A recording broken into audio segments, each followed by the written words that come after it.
So this message did not come easily. It got pushed back a couple of times. Circumstances got in the way, so I'm hoping that that this was the proper time to deliver it. Whether it was proper or not, I guess I'm going to give it anyways. So.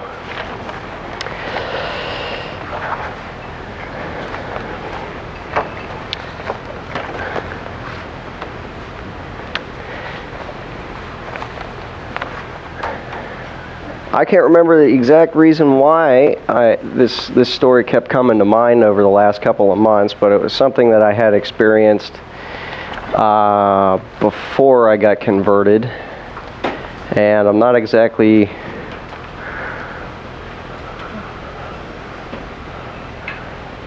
I can't remember why we kept bringing it up, but it was really funny after I thought about it. And so Yolanda thought that I should try to give this a little bit for a message, and it kind of developed into something that I wasn't expecting over time. I guess that's how it kind of happens. But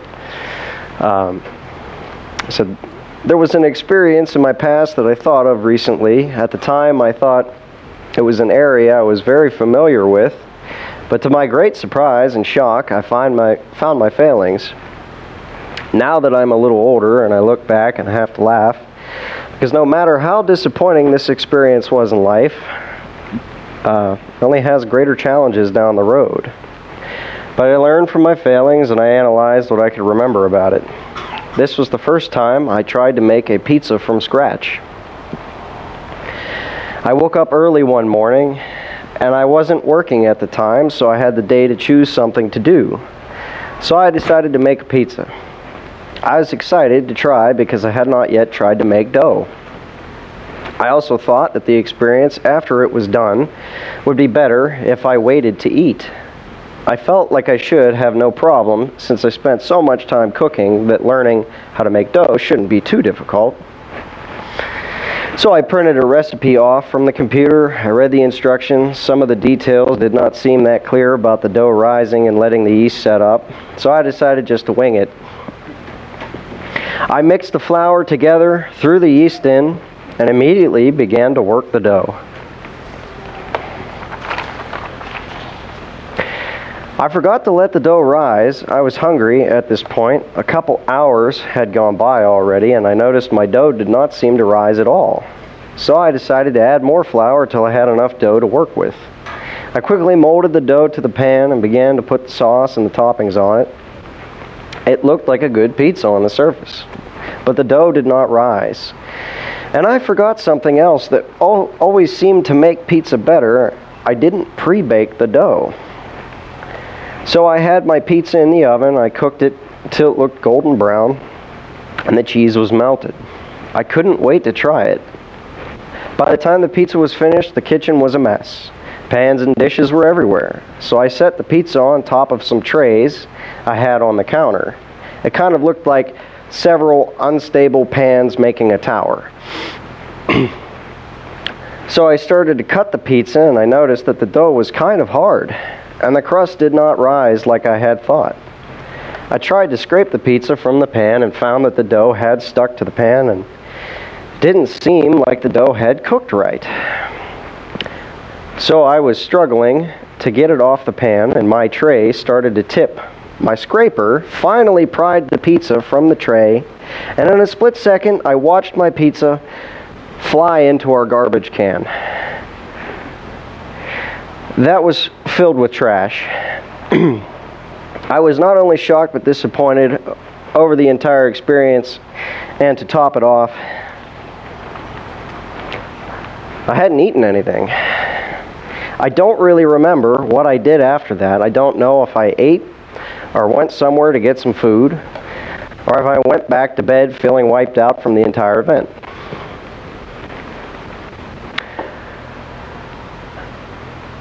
After thinking about it today, I had hints of pride, depression, and some idea of sacrifice and reward. I also thought that maybe the entire event wouldn't have been so bad if I just simply had someone that could share in the pain and help encourage me. So what I really want to talk about today is discouragement. It will look different for each person at different times in our lives, and the pain that causes it will look different. But if we pay attention to our Lord and realize He has already overcome the world, then we should take great encouragement knowing that whatever challenge we're facing, it's only to prepare us for the next big challenge. And through Christ, we can overcome. Now, going back to my story about pizza, I said that it had the overall appearance of a good-looking pizza, but something under the surface had missed its mark. So I asked myself about the different men that face challenges in the Bible. Does God think of the quality of a man? So I want to look at David, Saul, and Jonathan as three examples for encouragement, discouragement, and quality.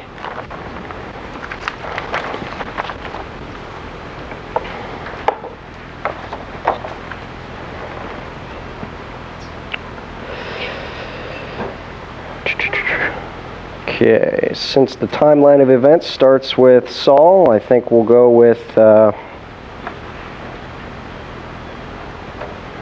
Samuel,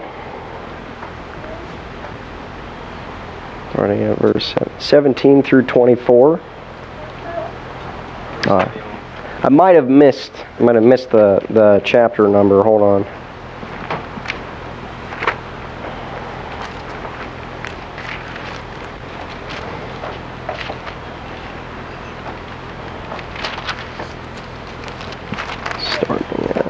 Oh, it's chapter 10. Sorry.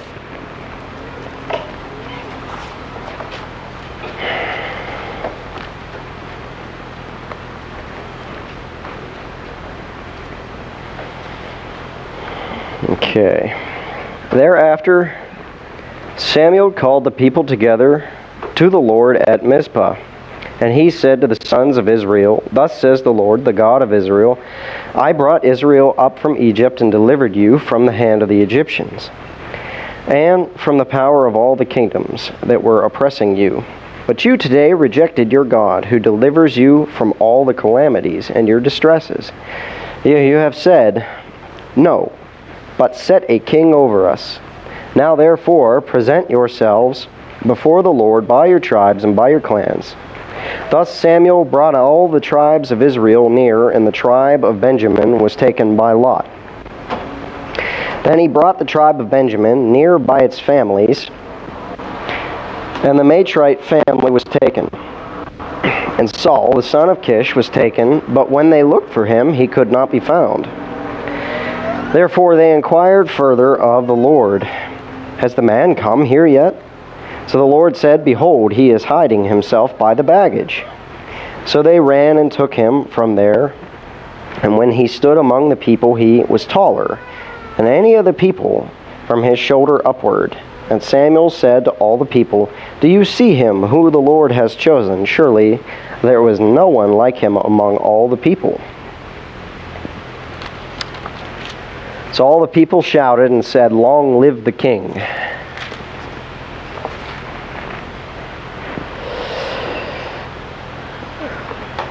Does any of the children here recognize what quality that this young man was presenting here?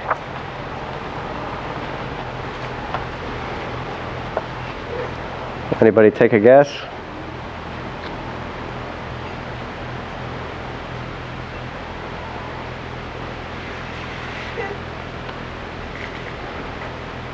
David, you have an answer? Yes.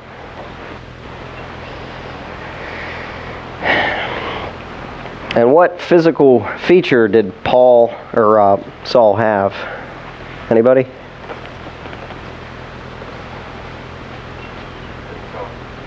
Yeah, he's taller than most. Taller than me.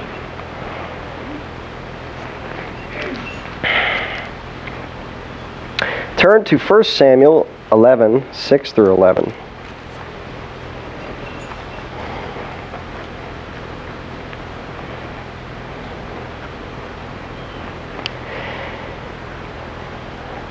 Then the Spirit of God came upon Saul mightily when he heard these words, and he became very angry. And he took a yoke of oxen and cut them in pieces and sent them throughout the territory of Israel by the hand of messengers, saying, Whoever does not come out after Saul and after Samuel, so shall it be done to his oxen. Then the dread of the Lord fell on the people, and they came out as one man. And he numbered them in Bezek, and the sons of Israel were 300,000, and the men of Judah 30,000.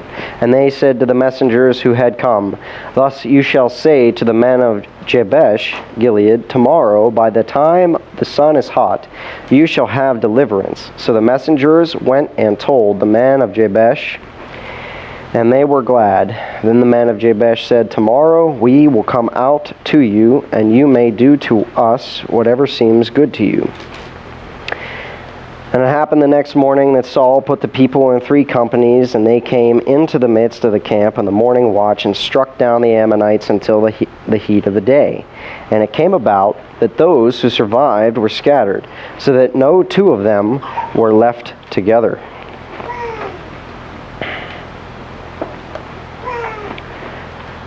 But I didn't realize it, but when I was reading this passage, the next several pages kind of mentions this word, and the word that came to mind was valiant. And I wanted to write the definition of what that actually meant.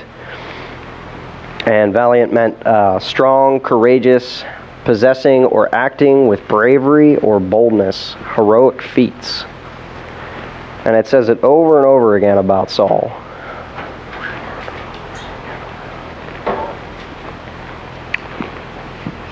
Okay, turn to chapter 13.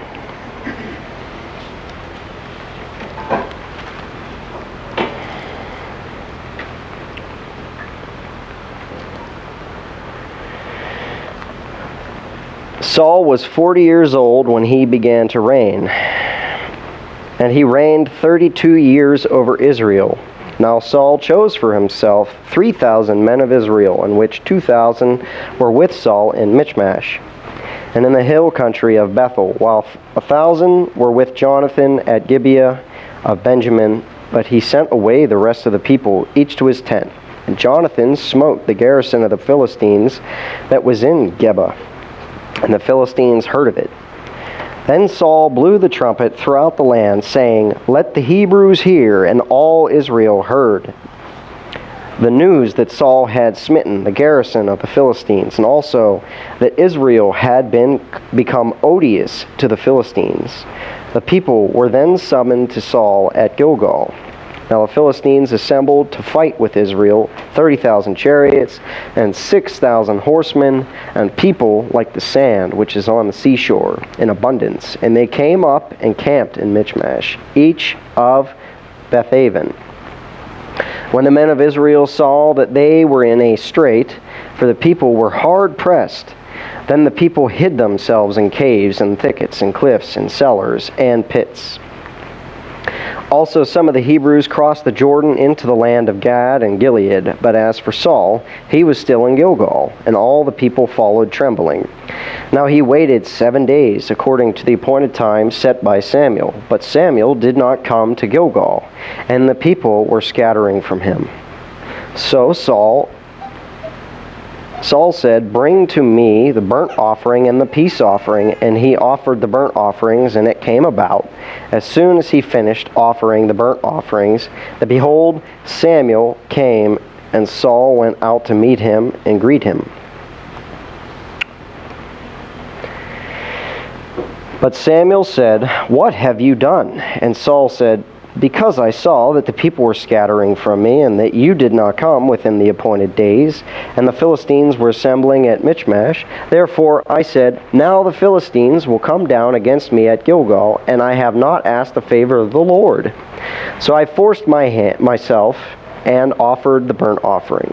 And Samuel said to Saul, You have acted foolishly. You have not kept the commandment of the Lord your God, which he commanded you. For now the Lord would have established your kingdom over Israel forever.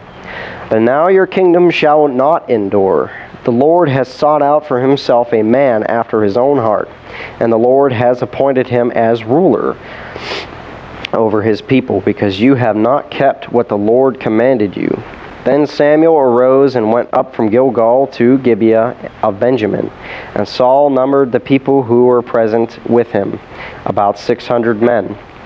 Now Saul and his son Jonathan and the people who were present with them were staying in Gibeah of Benjamin, while the Philistines camped at Michmash. And the raiders came from the camp of the Philistines in 3 companies.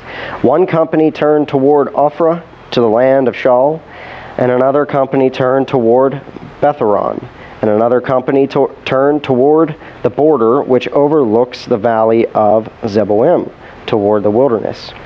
Now no blacksmith could be found in all the land of Israel, for the Philistines said, lest the Hebrews make swords or spears. So all Israel went down to the Philistines, each to sharpen his plowshare, his mattock, his axe, and his hoe. And the charge was 2/3 of a shekel for the plowshares, the mattocks, the forks, the axes, and the fix the hoes. So it came about on the day of the battle that neither sword nor spear was found in the hand of any of the people who were with Saul and Jonathan. But they were found with Saul, his son Jonathan, and the garrison of the Philistines went out to the pass.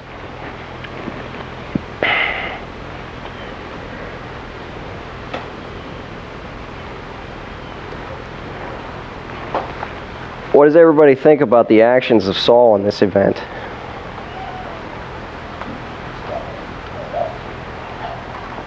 Do you think he was presuming too much of his importance? Make the sacrifice. Yeah. Like part of it was just he didn't do exactly the same as What didn't? wait. He was being fearful and impatient. Fearful and impatient. But not fear of God, fear of man. Right.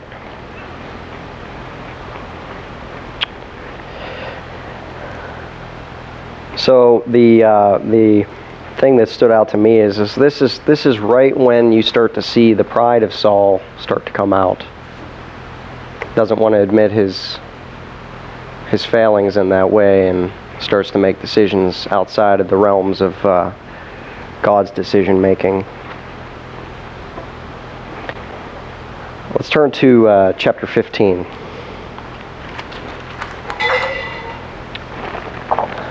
Leroy, there's a lot of reading. Would you like to read verses 10 through 28, chapter 15?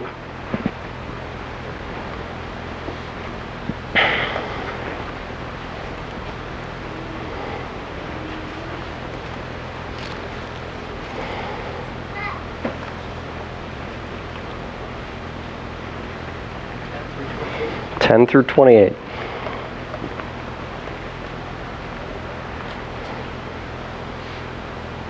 The word of the Lord came to Samuel. I regret that I made Saul king, for he has turned back from following me and has not carried out my commands. Samuel was angry, and he cried out to the Lord all night. Samuel rose early in the morning to meet Saul, and Samuel was told. Saul went to Carmel, where he set up a monument for himself, and on returning, he passed on down to Gilgal. When Samuel came to Saul, Saul said to him, May you be blessed by the Lord. I have carried out the command of the Lord. But Samuel said, What then is this bleating of sheep in my ears, and the lowing of cattle that I hear? Saul said, They have brought them from the Amalekites, for the people spared the best of the sheep and the cattle to sacrifice to the Lord your God. But the rest we have utterly destroyed. Then Samuel said to Saul, Stop, I will tell you what the Lord said to me last night. He replied, Speak. Samuel said, Though you are little in your own eyes, are you not the head of the tribes of Israel? The Lord anointed you king over Israel, and the Lord sent you on a mission and said, Go, utterly destroy the sinners, the Amalekites, and fight against them until they are consumed. Why, then, did you not obey the voice of the Lord? Why did you swoop down on the spoil and do what was evil in the sight of the Lord? Saul said to Samuel, I have obeyed the voice of the Lord. I have gone on the mission on which the Lord sent me. I have brought Agag, the king of Amalek, and I have utterly destroyed the Amalekites. But from the spoil, the people took sheep and cattle, the best of the things devoted to destruction, to sacrifice to the Lord your God in Gilgal. And Samuel said, Has the Lord as great delight in burnt offerings and sacrifices as in obedience to the voice of the Lord? Surely, to obey is better than sacrifice, and to eat than the fat of rams. For rebellion is no less a sin than divination, and stubbornness is like iniquity and idolatry. Because you have rejected the word of the Lord, he has also rejected you from being king. Saul said to Samuel, I have sinned, for I have transgressed the commandment of the Lord and your words, because I feared the people and obeyed their voice. Now therefore I pray, pardon my sin and return with me, so that I may worship the Lord. Samuel said to Saul, I will not return with you, for you have rejected the word of the Lord, and the Lord has rejected you from being king over Israel. As Samuel turned to go away, Saul caught hold of the hem of his robe, and he tore. And Samuel said to him, The Lord has torn the kingdom of Israel from you this very day, and has given it to a neighbor of yours who is better than you. Okay, thank you. Does anybody recognize something that Saul did to exalt himself of his great accomplishment?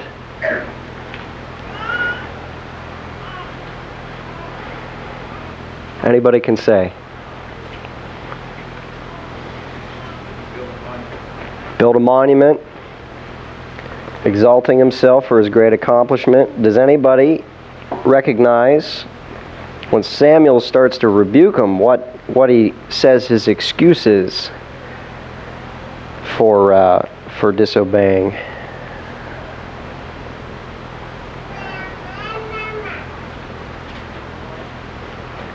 He feared his people. Does the king lead the people, or does the people lead the king? So as a result, the kingdom is torn from Saul. So I looked up a couple of definitions. One of them was, let's see, vainglory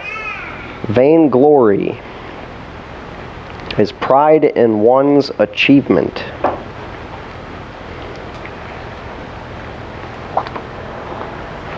I wasn't sure about that definition or not, but it sounds like it fits pretty well.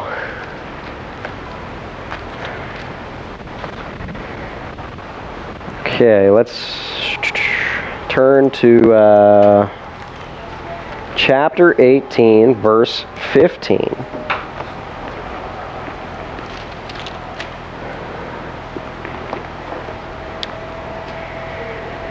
When Saul saw that he was talking about David, when Saul saw that he was prospering greatly, he dreaded him. Why was David such a dread to Saul? What was Saul trying to hold on to? The kingdom. And he saw that David was excelling and achieving in ways that he could not. And the prophecy the words that Samuel told him were probably becoming much more of a reality to him.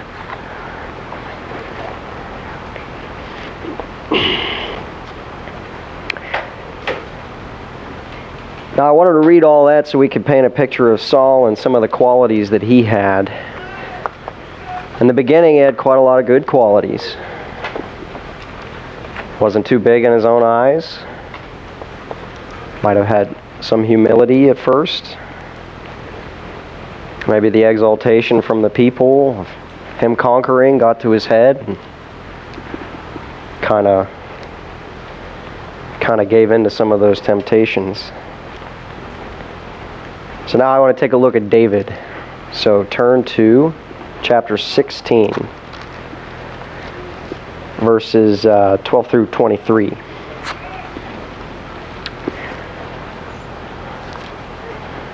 some ways it was kind of easy to point out some of the qualities of David because it was right here, pretty much all listed in these chapters. It said, So he sent and brought him in.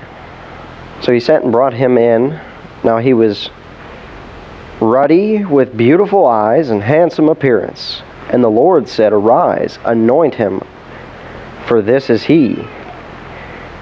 Then Samuel took the horn of the oil and anointed him in the midst of his brothers. And the Spirit of the Lord came mightily upon David from that day forward. And Samuel arose, went to Ramah. Now the Spirit of the Lord departed from Saul, and an evil spirit from the Lord terrorized him. Saul's servant then said to him, Behold now, an evil spirit from God is terrorizing you. Let our Lord now command your servants who are before you. Let them seek a man who is a skillful player on the harp. And it shall come about when the evil spirit from God is on you, that he shall play the harp with his hand, and you will be well. Saul said to his servants, Provide for me now a man who can play well, and bring him to me. Then one of the young men answered and said, Behold, I have seen a son of Jesse, the Bethlehemite, who is a skillful musician, a mighty man of valor, a warrior, one prudent in speech, and a handsome man, and the Lord is with him. So, does anybody, let's see, do you remember Ephraim? Remember any of the qualities? Could be physical, it could be spiritual. Actually, let me point out something in verse 12. I think you used the word ruddy. Ruddy. Ruddy. Yeah. So in the Greek Septuagint, the actual Greek word, it's a word that means red, the color red, right? And then next one after that, beautiful eyes, okay, yeah, good. And then it uses the word, this exact same word that in the New Testament, agathos. It's an adjective, it's describing, and it's kind of has to do with like good virtue. And it's the word where the rich young ruler said to Jesus, agathos, teacher, right? And he said, no one is agathos but God. David, you want to pass mic? It'd probably be good if Dijon or anybody else could hear it. The way it's rendered, I haven't looked at the Hebrew yet, but it says that he was handsome. There's a huge difference between agathos and handsome. So, but yeah. So in the Greek Septuagint, that I haven't looked at the Hebrew yet, so I'll look at it in a second. But to see what it says. But the Hebrew that most Bibles, including the King James, are translated is about 700 years after the Greek that I'm looking at, which is around 300, 400, around that time frame. So 1100 AD is the Hebrew that is basically used for King James and stuff. So, but I haven't looked at it yet. But they're translated as handsome. But in the Greek Septuagint, I'm looking at the Greek, agathos is the exact same word in the New Testament that when the rich young ruler says to Jesus, "Oh, agathos, teacher," you know, blah, blah, blah. And then Jesus says, no one is agathos but God, right? So it's this good, virtuous, very good, obviously. We could tell by the context. And the text is actually saying that David was that. So I wanted to point that out.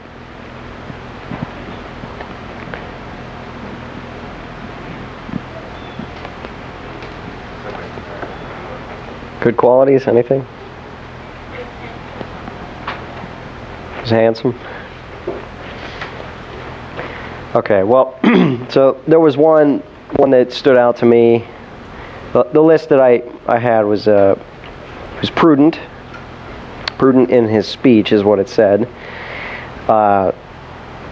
He was a musician, a man of valor, handsome man, ruddy with beautiful eyes, humble beginnings, tending to his sheep.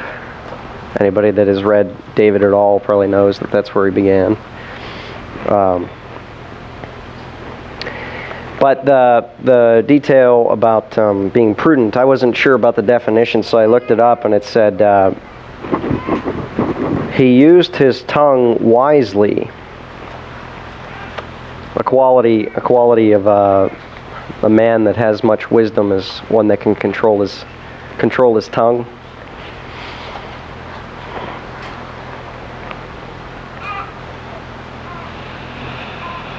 Let's go to chapter 18, 20 verse 23. 22, 23.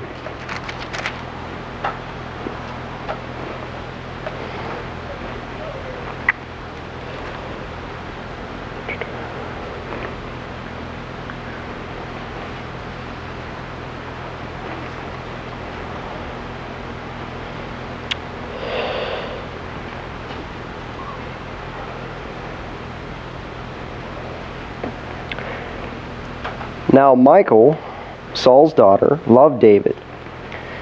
When they told Saul the thing was agreeable to him, and Saul thought, I will give her to him, that she may become a snare to him, and that the hand of the Philistines may be against him. Therefore Saul said to David for a second time, You may be my son-in-law today. And Saul commanded his servants, Speak to David secretly, saying, Behold, the king delights in you, and all his servants love you. Now, therefore, become the king's son-in-law. So Saul's servant spoke these words to David, but David said, Is it trivial in your sight to become the king's son-in-law, since I am poor, a man lightly esteemed?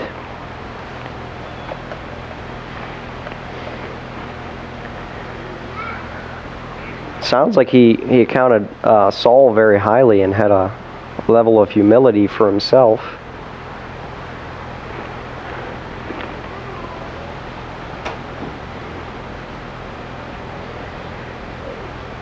Let's go to 2 Samuel chapter 11.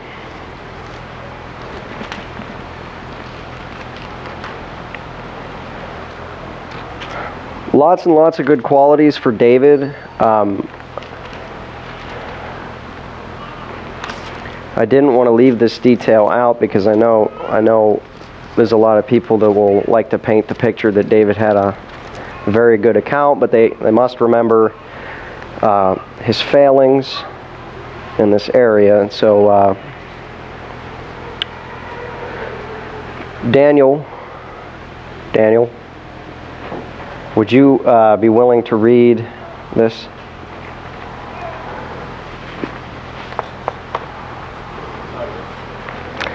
Chapter 11 in 2 Samuel, verse 1 through 15. It happened in the spring of the year, at the time when kings go out to battle, that David sent Joab and his servants with him,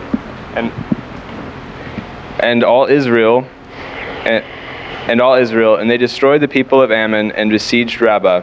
But David remained at Jerusalem. Then it happened one evening that David arose from his bed and walked on the roof of the king's house.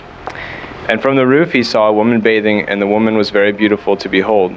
So David sent and inquired about the woman, and someone said, Is this not Bathsheba, the daughter of Eliam, the wife of Uriah the Hittite? Then David sent messengers and took her, and she came to him, and he lay with her, for she was cleansed from her impurity, and she returned to her house. And the woman conceived, so she sent and told David and said, I am with child. Then David sent to Joab, saying, Send me Uriah the Hittite. And Joab sent Uriah to David. When Uriah had come to him, David asked how Joab was doing, and how the people were doing, and how the war prospered. And David said to Uriah, Go down to your house and wash your feet. So Uriah departed from the king's house, and a gift of food from the king followed him. But Uriah slept at the door of the king's house with all his servants of his lord, and did not go down to his house. So when they told David, saying, Uriah did not go down to his house, David said to Uriah, Did you not come from a journey? Why did you not go down to your house? And Uriah said to David, The ark and Israel and Judah are dwelling in tents, and my lord Joab and the servants of my lord are encamped in the open fields. Shall I then go to my house to eat and drink, and to lie with my wife? As you live, and as your soul lives, I will not do this thing. Then David said to Uriah, Wait here today also, and tomorrow I will let you depart. So Uriah remained in Jerusalem that day and the next. Now when David called him, he ate and drank before him, and he made him drunk. And at evening he went out to lie on his bed with the servants of the Lord. But he did not go down to his house. In the morning it happened that David wrote a letter to Joab, and sent it by the hand of Uriah. And he wrote in the letter, saying, Set Uriah in the forefront of the hottest battle, and retreat from him, that he may be struck down and die. And so it was, while Joab besieged the city, that he assigned Uriah to a place where he knew that there were valiant men. Then the men of the city came out and fought with Joab, and some of the people of the servants of David fell, and Uriah the Hittite died also. Then Joab sent and told David all the things concerning the war, and charged the messengers, saying, When you have finished telling the matters of the war to the king... I'm sorry, I thought I heard 18, but what do you say? Well, I said 15, but it doesn't matter. Okay, well, I'm sorry, I read too far. Anyways, I wanted to at least give account for that.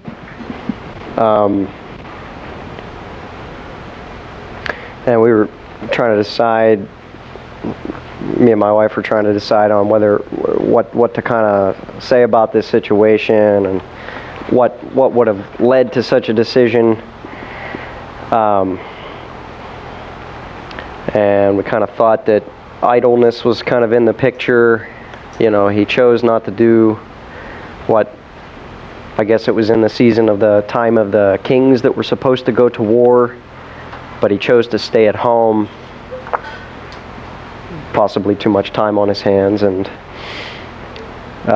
anyways, the definition of idleness was no employment, inactive, often disconnected.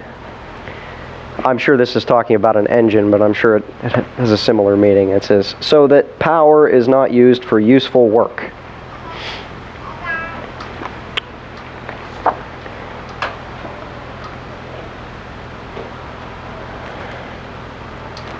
Anybody recognize any bad qualities in something that David presented here? About David. About David. Yeah. I mean, it's interesting that it talks about all these people falling in the battle, and the one that fell the most was David. Because when you look at the character of David, over the totality of the text that talks about David, he was not the type of person to throw somebody under the bus, and he really threw Uriah under the bus here, which was an extremely noble man that had the character of David formerly before David fell like this. He resembled David, his character, and he throws him out.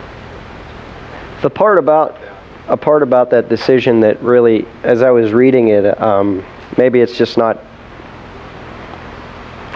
maybe it's expressing it exactly as it was, but it almost seemed as though like David did not think at all about doing wrong. Like that, it was like act after act after act. He just went forward instead of stepping backwards. You know, now there's this baby on the scene that may be coming. Immediately begins to act towards covering it up. And then wants to place the fall on Uriah, and Uriah doesn't. He's the only one that wants to do something honorable and noble in this situation. Doesn't want to go home to be with his wife. He's accounting the pains and the suffering of his fellow soldiers. And yeah, I think one thing that was noting that I think a lot of people overlooked is he was a Gentile. I mean, he was obviously a convert to Israel, point, he was a Gentile, he was a Hittite. Just like Cornelius was a Roman, a centurion. Like Paul makes a big point in his letters that it's not the DNA, it's not the genealogy of being in Israel that makes you noble. It's how you live your life. So it's, one point that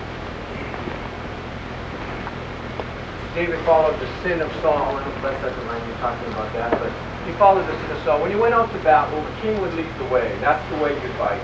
All the kings go first and they fight. Just think if Putin or Biden did that, we wouldn't have any war. Not Putin, just Putin in Ukraine. There'd be no war. The leader's not going to go out. They tell others to go out. That's today. But Saul should have went out first. He was head and shoulders. Goliath, just about David and Goliath. He was head and shoulders. He should have fought Goliath, but he didn't. And he had a wonderful day today, the baptism of Sarah. She has the fear of God. Some people have the fear of men. David had that. He wanted, not David, Saul had the fear of men. He wanted people to speak well of him, honor me, he said to Samuel, before he go out to the people. And he also had the fear of men. He thought that the fear of death. He thought that Goliath would kill him. The fear of death and the fear of men, the only thing we should fear, and bless you, Sarah, for making a commitment, is the fear of God. Jesus said, don't fear man who can take your body, kill your body, but fear God who can take your body and soul into hell. Praise the Lord.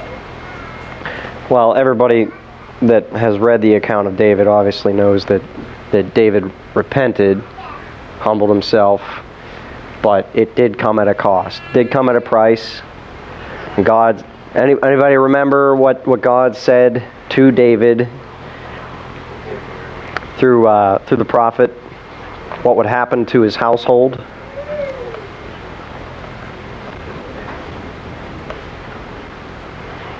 Any volunteers? The sword would not depart from his house.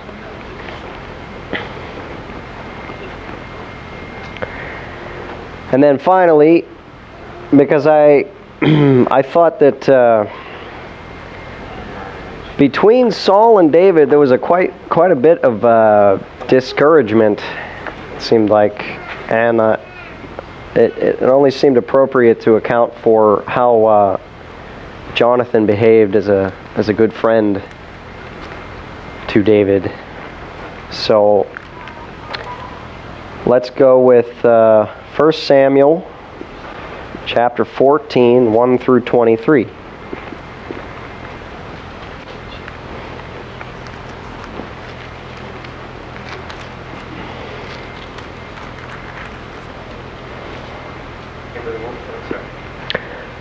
First Samuel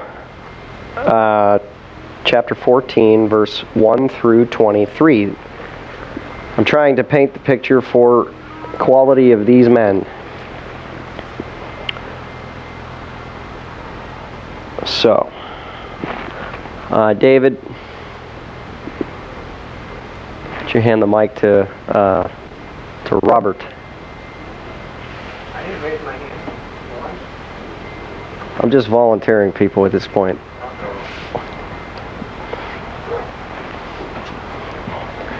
What verses now? Verse 1 through 23. 1 Samuel chapter 14. 14. Me? I'm Okay. All right. deferring to my brother. One day, Jonathan, son of Saul, Are you said afraid? Yep, I'm like Saul. Okay, 1 Samuel chapter 14, verse 1. One day, Jonathan, son of Saul, said to the young man who carried his armor, "Come, let us go over to the Philistine garrison on the other side." But he did not tell his father. Saul was staying in the outskirts of Gibeah, under the pomegranate tree that is at Migron. The troops that were with him were about 600 men, along with Ahijah, son of Ahitub, Ichabod's brother, son of Phinehas, son of Eli, the priest of the Lord in Shiloh, carrying an ephod. Now the people did not know that Jonathan had gone. In the pass by which Jonathan tried to go over to the Philistine garrison, there was a rocky crag on one side and rocky crag on the other. The name of one was Bozez, and the name of the other was Seneh. One crag rose on the north in front of Michmash, and the other on the south in front of Gibeah. Jonathan said to the young man who carried his armor, "Come, let us go over to the garrison of these uncircumcised. It may be that the Lord will act for us, for nothing can hinder the Lord from saving by many or saving by few." His armor bearer said to him, "Do all that is in your mind, all that your mind inclines to do. I am with you. As your mind is, so is mine." Then Jonathan said, "Now we will cross over to those men and will show ourselves to them. If they say to us, 'Wait until we come to you,' then we will stand still in our place. We will not go up to them. But if they say, 'Come up to us,' then we will go up, for the Lord has given them into our hands. That will be the sign for us." Keep going to how far, brother? 2:23. Okay. So both of them showed themselves to the garrison of the Philistines, and the Philistines said, "Look, Hebrews are coming out of the holes where they have hidden themselves." The men of the garrison hailed Jonathan and his armor bearer, saying, hailed as in, they saluted them or whatever. Armor bearer saying, "Come up to us, and we will show you something." Jonathan said to his armor bearer, "Come up after me, for the Lord has given them into the hand of Israel." Then Jonathan climbed up on his hands and feet, and his armor bearer followed after him. The Philistines fell before Jonathan and his armor bearer. Coming after him, they killed him. In that first slaughter, Jonathan and his armor bearer killed about 20 men within an area of about half a furrow long and an acre of land. There was a panic in the camp in the field. There was a panic in the camp, in the field, and among all the people. The garrison and even the raiders trembled, and the earth quaked, and it became a very great panic. Verse 16. Saul's lookout in Gibeah of Benjamin was watching as the multitude was surging back and forth. Then Saul said to the troops that were with him, Call the roll and see who has gone from us." In other words, take roll, account, number, or whatever. "And see who has gone from us." When they had called the roll, Jonathan and his armor bearer were not there. Saul said to Ahijah, "Bring the ark of God here." For at that time the ark of God went with the Israelites. While Saul was talking to the priests, and the tumult in the camp of the Philistines increased more and more. And Saul said to the priests, "Withdraw your hand." Then Saul and all the people who were with him rallied and went into the battle, and every sword was against the other sword. And so that there was a very great confusion. Now the Hebrews who had previously had been with the Philistines and had gone up with them into the camp turned and joined the Israelites who were with Saul and Jonathan. Likewise, when all of the Israelites who had gone into hiding in the hill country of Ephraim heard that the Philistines were fleeing, they were running away, they were fleeing, they too followed closely after them in battle. So the Lord gave Israel the victory that day. The battle passed beyond Beth Aven, which I think would mean house of a stone, and the troops with Saul numbered altogether about 10,000 men. The battle spread over the hill country of Ephraim. Okay. So we see our act of bravery, courage of Jonathan starting to come into the picture. Let's turn to 1 Samuel 18, 1 through 5.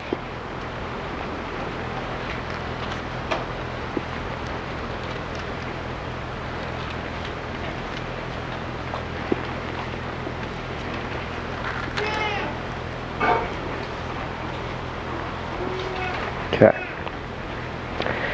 Now it came about, when he had finished speaking to Saul, that the soul of Jonathan was knit to the soul of David, and Jonathan loved him as himself. And Saul took him that day, and did not let him return to his father's house. Then Jonathan made a covenant with David, because he loved him as himself. And Jonathan stripped himself of the robe that was on him, and gave it to David, with his armor, including his sword, and his bow, and his belt. So David went out wherever Saul sent him and prospered, and Saul set him over the men of war, and it was pleasing in the sight of all the people, and also in the sight of Saul's servants.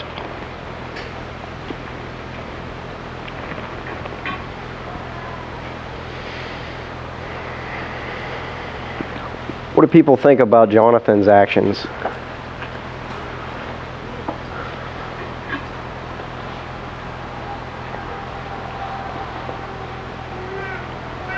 Peter Jr.? What do you think? If you'd have a good friend give you his belt and his armor and all that stuff, what would you think of that friend? Very nice. He made a covenant with you too. You think he's willing to be faithful?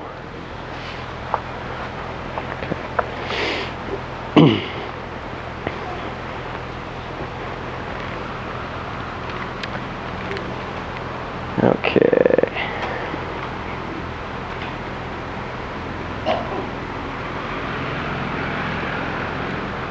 Okay, so I said courage, faithful, honest, generous, honoring, and a faithful friend are some of the qualities that I had listed for Jonathan. And we're going to skip to discouragement as part of the subject. It says, this was something that made me think of, like, let's go to 1 Samuel chapter 17, 31 through 33.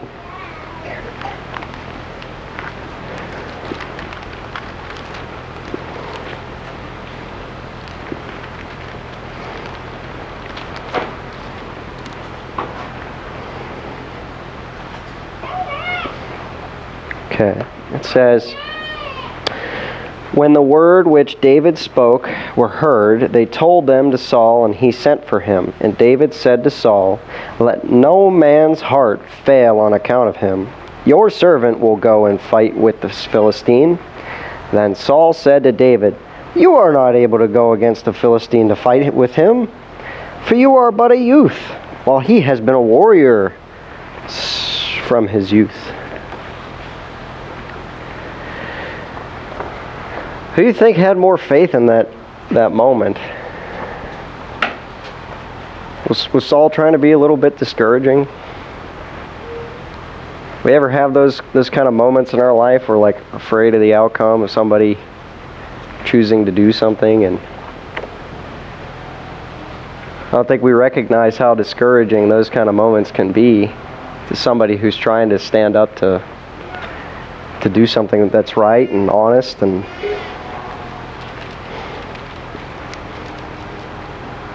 it might be something that's generously done to somebody who's, not fully aware of the situation, but that didn't seem to stop David, even against a man that had been a warrior from his youth. But what did David do when he saw Goliath? How did he move? How did he move? Yeah, how did he move? You want to read it? No, tell me. Well, you're bringing it up. Come on. What did he do, Peter? When he saw Goliath? Back, tell him a few steps. This guy's a giant, I'm a baby. What did he say? What did he do?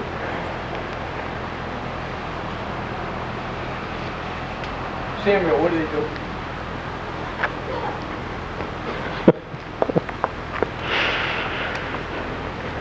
He got some stones.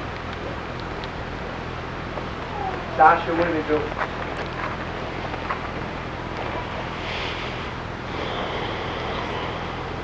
Brother Micah? Dijon? He ran at him. He ran towards him. And that's what we have to do. Go ahead. We're going to run towards the devil. Don't be afraid.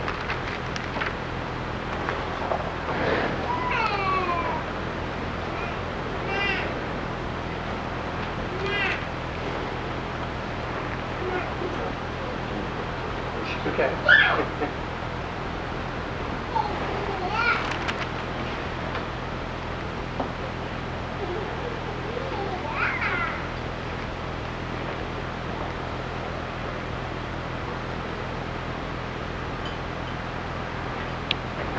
Okay, so we're going to look at 1 Samuel, starting at chapter 19.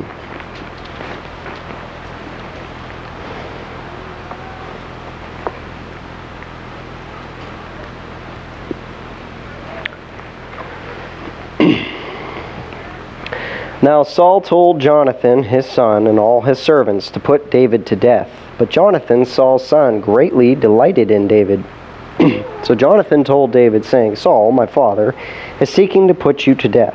Now therefore, please, be on guard in the morning, and stay in a secret place and hide yourself. And I will go out and stand beside my father in the field where you are, and I will speak with my father about you. If I find out anything, then I shall tell you. Then Jonathan spoke well of David to Saul his father, and said to him, Do not let the king sin against his servant David, since he has not sinned against you, and since his deeds have been very beneficial to you. For he took his life in his hand and struck the Philistine, and the Lord brought about a great deliverance for all Israel. You saw it and rejoiced. Why then will you sin against innocent blood by putting David to death without a cause? And Saul listened to the voice of Jonathan, and Saul vowed, As the Lord lives, he shall not be put to death. Then Jonathan called David, and Jonathan told him all these words. And Jonathan brought David to Saul, and he was in his presence as formerly. When there was a war again, David went out and fought with the Philistines and defeated them with the great slaughter, so that they fled before him. Now there was an evil spirit from the Lord on Saul as he was sitting in his house with his spear in his hand, and David was playing the harp with his hand. And Saul tried to pin David to the wall with the spear, but he slipped away out of Saul's presence, so that he stuck the spear into the wall, and David fled and escaped that night. And Saul sent messengers to David's house to watch him in order to put him to death in the morning. But Michal, David's wife, told him, saying, If you do not save your life tonight, tomorrow you will be put to death. So Michal let David down through a window, and he went out and fled and escaped. And Michal took the household idol and laid it on the bed, and put a quilt of goat's hair at its head, and covered it with clothes. When Saul sent messengers to take David, she said, He is sick. And Saul sent messengers to see David, saying, Bring him up to me on his bed, that I may put him to death. When the messengers entered, behold, the household idol was on the bed, with the quilt of goat's hair at its head. So Saul said to Michal, Why have you deceived me like this, and let my enemy go, so that he has escaped? And Michal said to Saul, He said to me, Let me go. Why should I put you to death? Now David fled and escaped, came to Samuel at Ramah, and told him all that Saul had done to him. And he and Samuel went and stayed in Naioth. And it was told Saul, saying, Behold, David is at Naioth in Ramah. Then Saul sent messengers to take David, but when they saw the company of the prophets prophesying with Samuel standing and presiding over them, the Spirit of God came upon the messengers of Saul, and they also prophesied. And when it was told Saul, he sent other messengers, and they also prophesied. So Saul sent messengers again, the third time, and they also prophesied. Then he himself went to Ramah, and came as far as the large well that is in Secu. And he asked and said, Where are Samuel and David? And someone said, Behold, they are at Naioth in Ramah. And he proceeded there to Naioth and Ramah, and the Spirit of God came upon him also, so that he went along prophesying continually until he came to Naioth and Ramah. And he also stripped off his clothes, and he too prophesied before Samuel, and lay down naked all that day and all that night. Therefore, they say, Is Saul also among the prophets?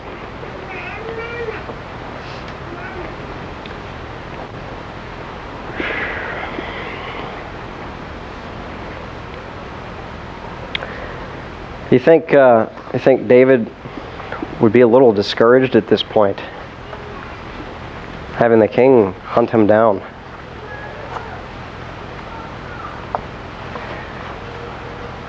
He also is the son-in-law of the king at this point, I believe, right? So, probably makes it a little more complicated as well.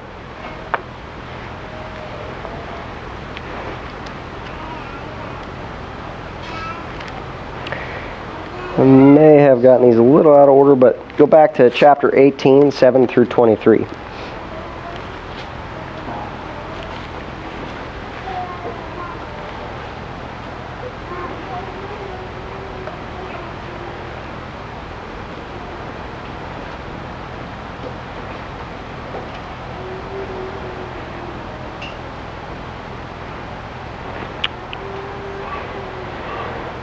And the women sang as they played and said, Saul has slain his thousands and David his 10,000s. Then Saul became very angry, for this saying displeased him. And he said, They have ascribed to David 10,000s, but to me they have ascribed thousands.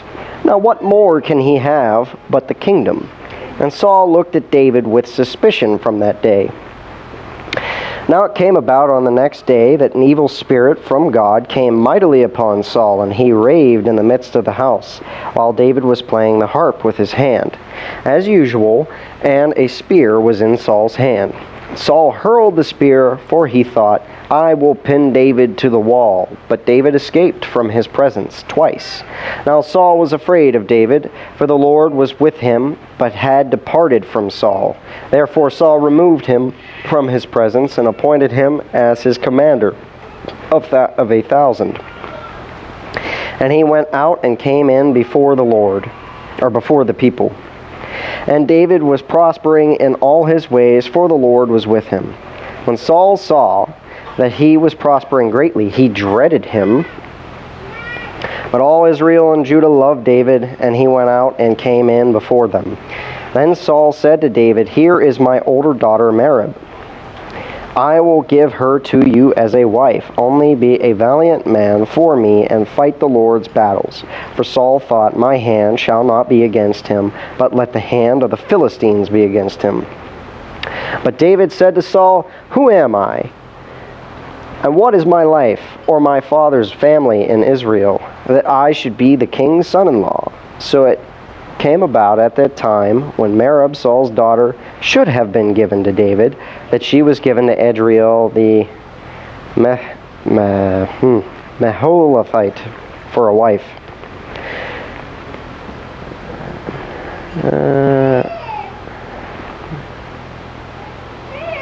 Saul's trans. Anyways, the beginning of Saul's transgressions against David, or at least quite a bit of them, started there.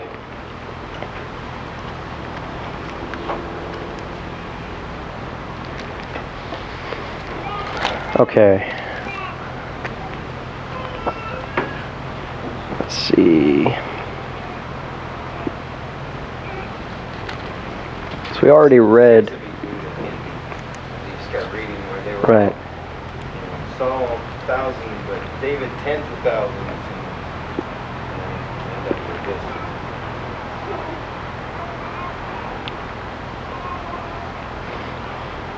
So this next chapter, I would just say, is both encouraging and discouraging.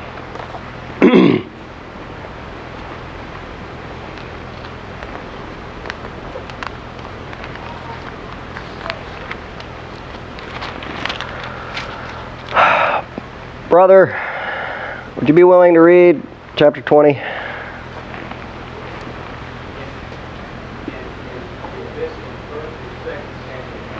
First Samuel. David, do you want to give him the mic?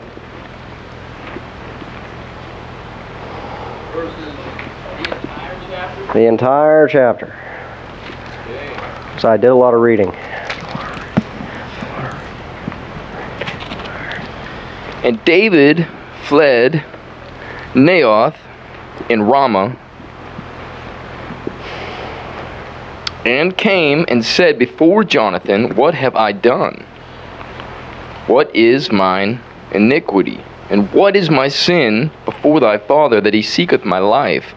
And he said unto him, God forbid that thou shalt not die. Behold, my father. Thou shalt not die. Behold, my father will do nothing, either great or small, but that he will show it me. And why should my father hide this thing from me? It is not so. And David sware, moreover, and said, Thy father certainly knoweth that I have found grace in thine eyes. And he saith, Let not Jonathan know this, lest he be grieved. But truly, as the Lord liveth, and as thy soul liveth, there is but a step between me and death. Then said Jonathan unto David, Whatsoever thy soul desireth, I will even do it for thee. And David said unto Jonathan, Behold, tomorrow is the new moon, and I should not fail to sit with the king at meat. But let me go, that I may hide myself in the field unto the third day at even. If thy father at all miss me, then say, David earnestly asked leave of me, that he might run to Bethlehem his city. For there is a yearly sacrifice there for all the family. If he say thus, it is well, thy servant shall have peace. But if he be very wroth, then be sure that evil is determined by him. Therefore thou shalt deal kindly with thy servant, for thou hast brought thy servant into a covenant of the Lord with thee. Notwithstanding, if there be in me iniquity, slay me thyself. For why shouldest thou bring me to thy father? And Jonathan said, Far be it from thee. For if I knew certainly that evil were determined by my father to come upon thee, then would not I tell it thee?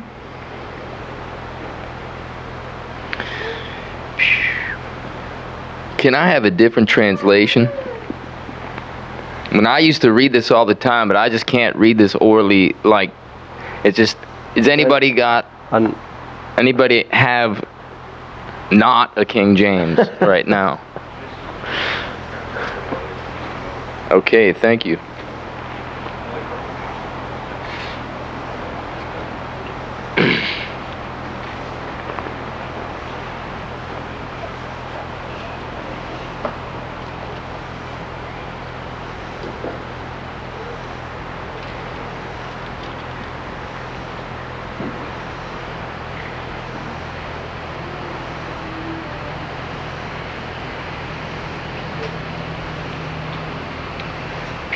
Then David asked, How will I know whether or not your father is angry?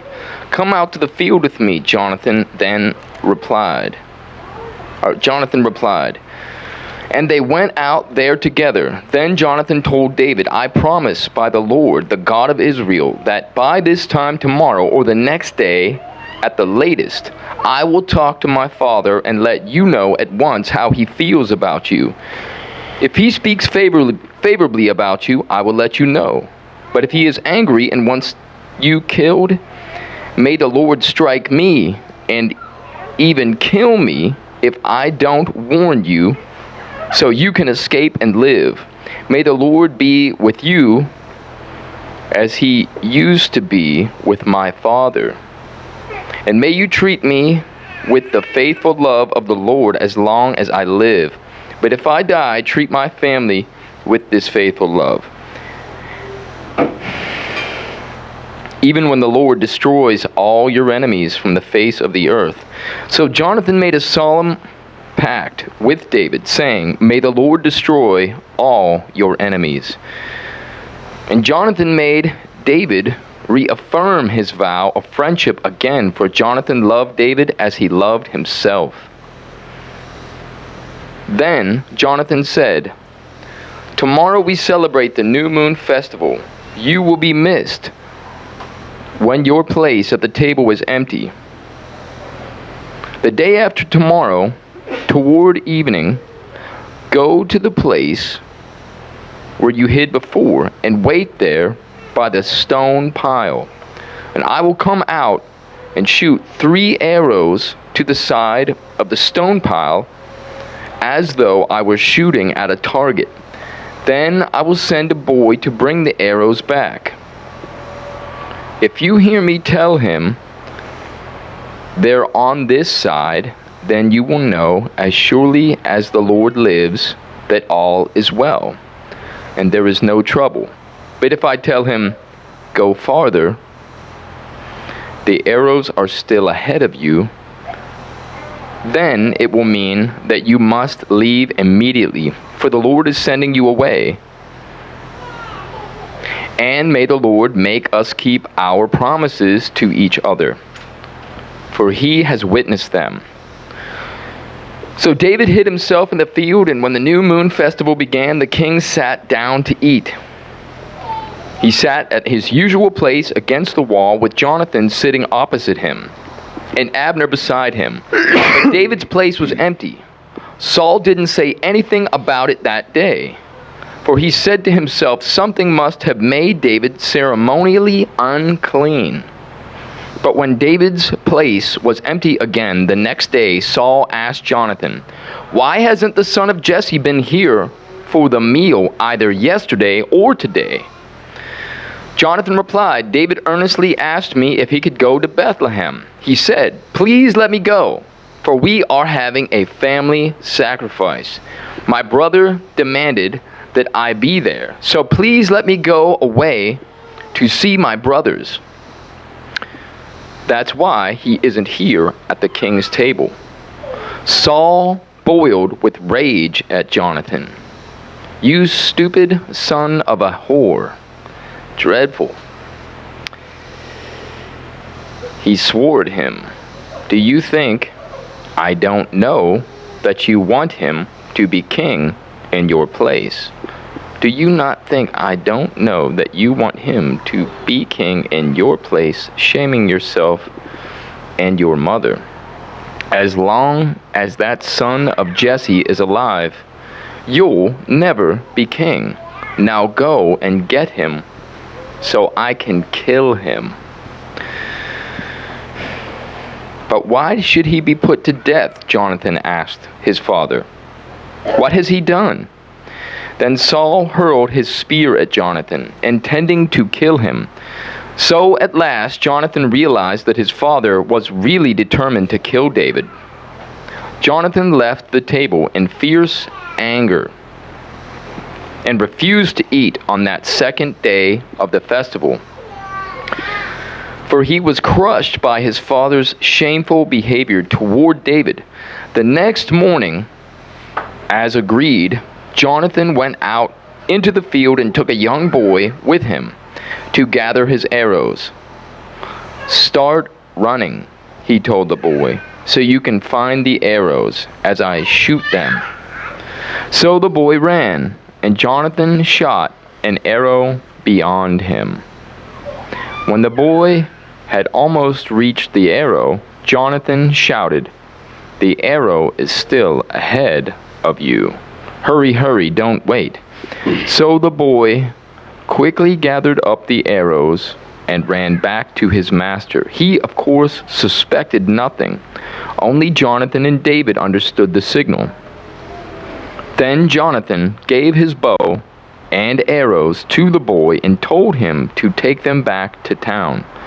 As soon as the boy was gone, David came out from where he had been hiding near the stone pile. Then David bowed 3 times to Jonathan, with his face to the ground. Both of them were in tears as they embraced each other and said goodbye, especially David. At last Jonathan said to David, "Go in peace, for we have sworn loyalty to each other in the Lord's name. The Lord is the witness of a bond between us and our children forever." Then David left, and Jonathan returned to the town. Thank you.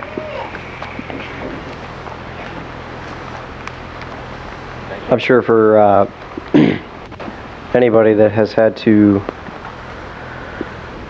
leave father, mother, son, brother, anybody from your households in order to follow God, what an encouraging thing it would have been to have a friend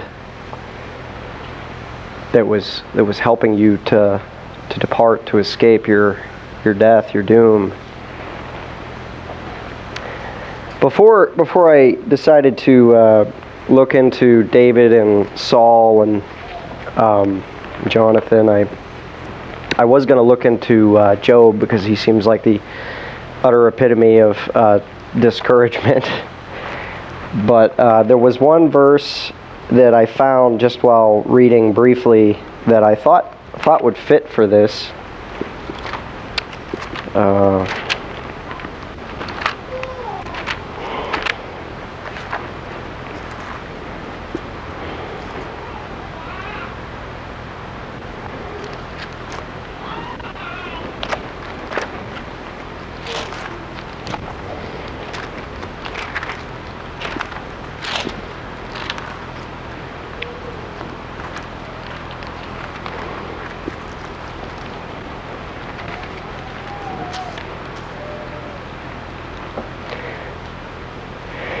And it's basically where Job says,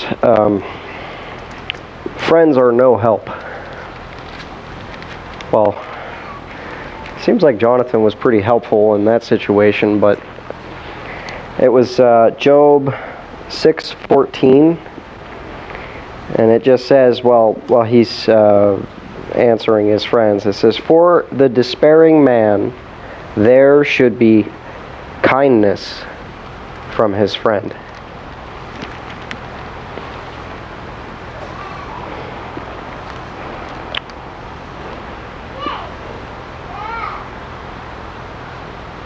I would say there is much that can be learned from these very important figures, and for me, the friendship between David and Jonathan is special. It is something that can only be had when the love of God is in the picture. So I give our encouragement today. If anybody is in discouragement or needs that good picture of encouragement, I'd say look to David and Jonathan. Yeah, Proverbs says there's a friend that sticks closer than a brother. God bless you all.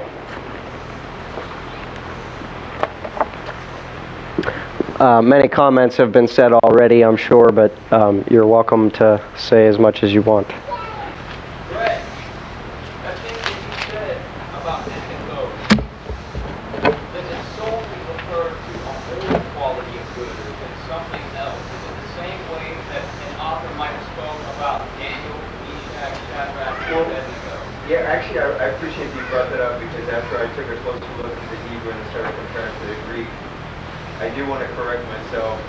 Most of the time, agathos or kalos, either word that kind of mean good.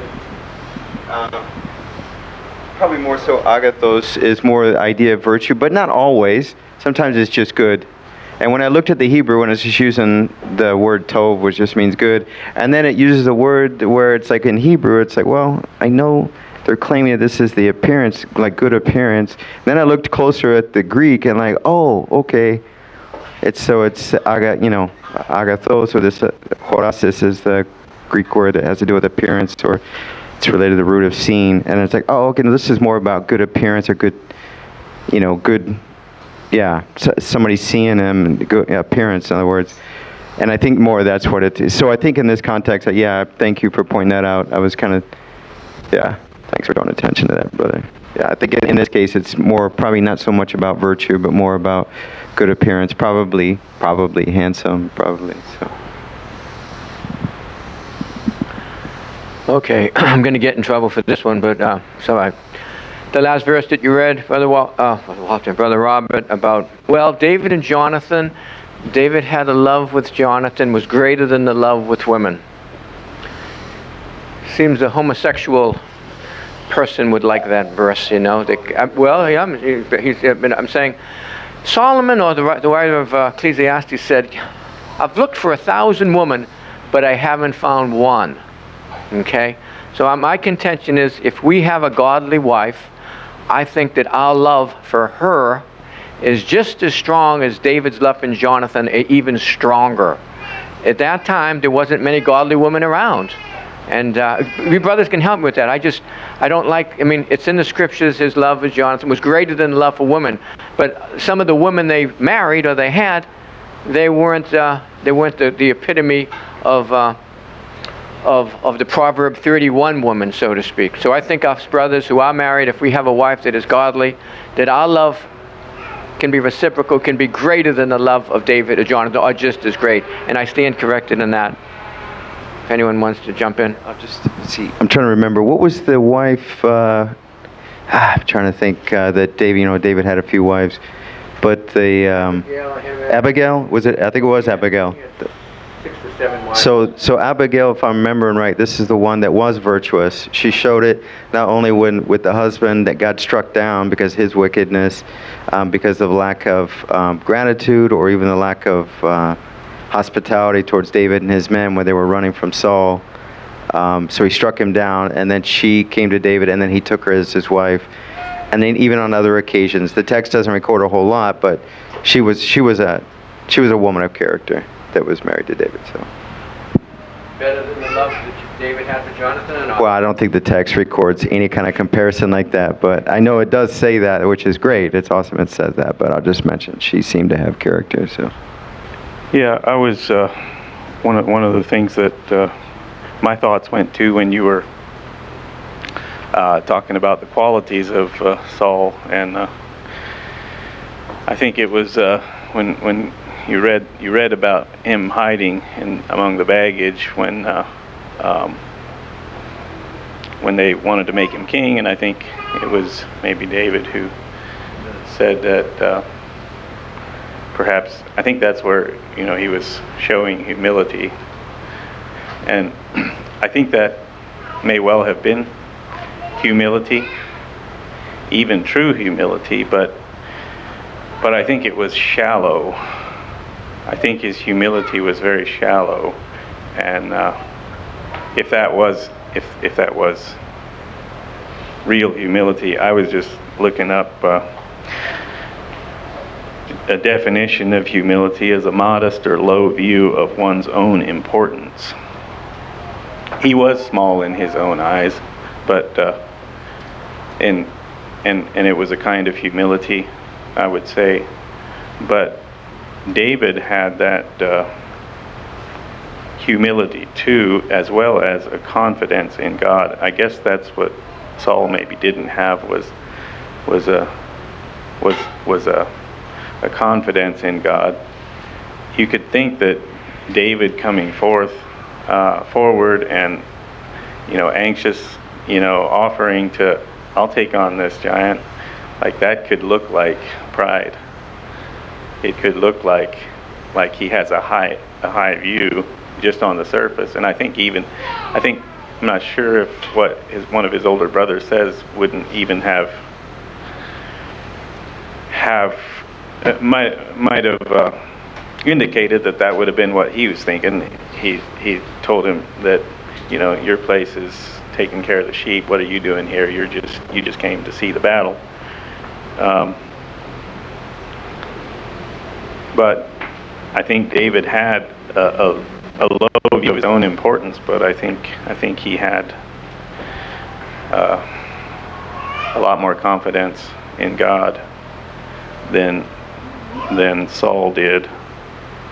There's a verse in Romans chapter 12, verse 3, "For I say through the grace given unto me to every man that is among you, not to think of himself more highly than he ought to think, but to think soberly, according as God hath dealt to every man the measure of faith."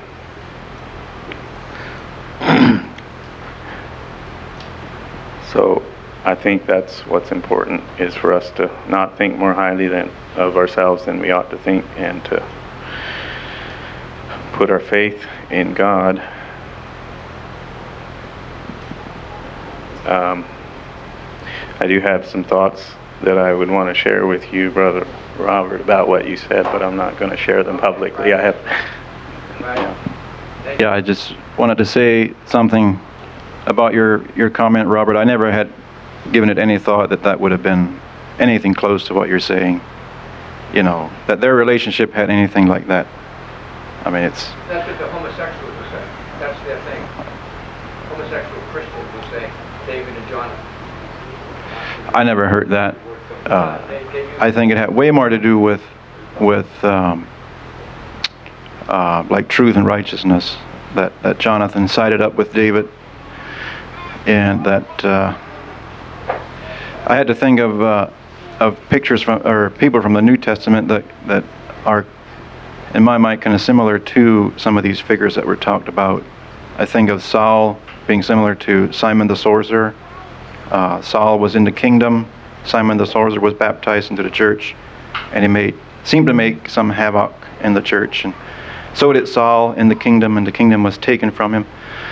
And I think of David as being similar to Peter, and being a very zealous guy, doing righteousness, yet still making lots of mistakes, but really being willing to do what Peter did and repent and confess his sins, and then out of that seems to come a righteous life that was good and right. So thanks for sharing all those things. God bless. Yeah, I guess just some thoughts I had. Like, I think a lot of times people can tend to, in good intentions, they're trying to understand the text, understand the scriptures, and sometimes oversimplify. When it comes to human character, I think the most vivid rainbow-like picture that reminds us of there's a whole multiplicity or just tons of virtues that somebody can be practicing, but they're not practicing these, right? So it's not like this one-dimensional sort of people. You know in their heart there's evil. When you see somebody do something good, the Bible warns, especially in the New Testament, about judging what their intentions were for doing that good. So when we see David, it's possible, as Brother Norman pointed out, that there was this puffed upness in him. Who is David? I think he's going to go like out here and like all the real warriors over here, like, and who does he think he is? Like, there could have been something bad in his heart, but he was doing something good, right? And then I think the text is clear enough to show that no, there was humility, but there was another virtue that was a zeal for God. How dare this uncircumcised, wicked man stand up against the people of God, the armies of God? And that was a virtue.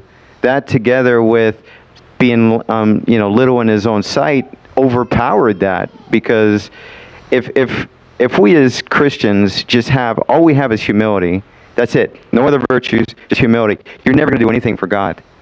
And then God's going to come back and say, look, I entrusted you with this manna, and you buried it in the ground.